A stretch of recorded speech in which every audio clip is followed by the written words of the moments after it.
IL টি-20 লিগে মাত্র 7 ম্যাচেই সবাইকে ছাড়িয়ে গেছেন মুস্তাফিজুর রহমান। পেছনে ফেলেছেন তার চেয়ে বেশি ম্যাচ খেলা ডেভিড উইলি, স্যাম কারেন কিংবা আন্দ্রে রাসেলদের মতো বোলারদের 2 ওভার হ্যাটট্রিক সহ বল হাতে দুর্দান্ত সময় পার করেছেন কাটার মাস্টার। দুবাই ক্যাপিটালসের জার্সিতে আইএল টি-20 লিগে অভিষেক আসরে ফিজের এমন রাজত্ব নিয়ে বিস্তারিত জানবো রিপোর্ট। 2025 সালটা একদম মন মতো কাটাচ্ছেন মুস্তাফিজুর রহমান। বিশেষ করে সংক্ষিপ্ত ফরম্যাটে দুরন্ত গতিতে ছুটে চলেছেন বামহাতি এই পেসার। জাতীয় দল তো বটেই, ফ্র্যাঞ্চাইজি টুর্নামেন্টগুলোতেও এখন অন্যতম হটকেকে পরিণত হয়েছেন দ্য ফিজ। গেল সপ্তাহে রেকর্ড দামে বিক্রিত হয়েছেন আইপিএল নিলামে। পাশাপাশি আইএল টি-20 লিগেও নজরকাড়া পারফরমেন্স করে মন জয় করে নিয়েছেন সকলের। টুর্নামেন্টটিতে মাত্র 7 ম্যাচ খেলেই পিছনে ফেলেছেন সময়ের অনেক সেরা সেরা বোলারদের।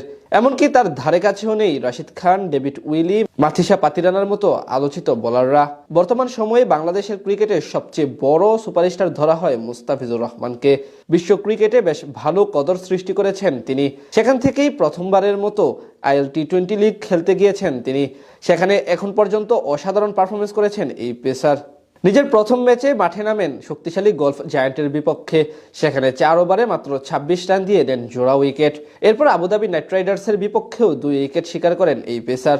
মাঝে 2 ম্যাচে 1টি করে উইকেট নিলেও নিজের পঞ্চম ম্যাচে এমআই এমিরেটসের বিপক্ষে নেন 3 উইকেট, যেখানে করেন ওভার হ্যাট্রিক।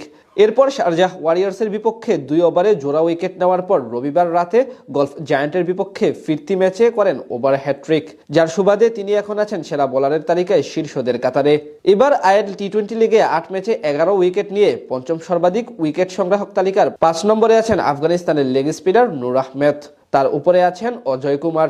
8 ম্যাচে তিনি নিয়েছেন 12 উইকেট। আর 3-এ থাকা ডেজার্ট ভাইপার্সের বোলার খুজিমা তানভীর নিয়েছেন 13 উইকেট।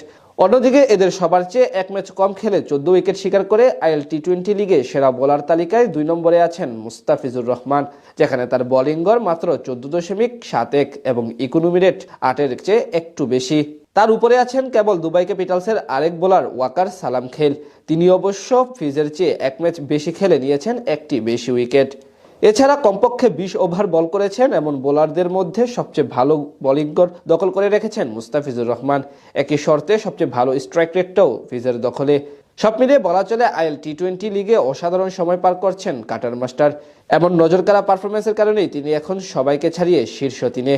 এমনকি সবার নয়নের মধ্যমণীয় হয়ে উঠেছেন কাটার মাস্টার। এখন প্রয়োজন সেই ধারাবাহিকতা ধরে রাখা, তাহলে চ্যাম্পিয়ন হতে পারবে তার ফ্র্যাঞ্চাইজি। ফিজের এমন বোলিংয়ের কারণে দুবাই ক্যাপিটালসও আছে শক্ত অবস্থানে। এখন অবধি 8 ম্যাচ খেলে 4 জয়ে 8 পয়েন্ট নিয়ে পয়েন্ট টেবিলের 3 নম্বরে আছে ফ্র্যাঞ্চাইজিটি। 2025 সালটা একদম মন মতো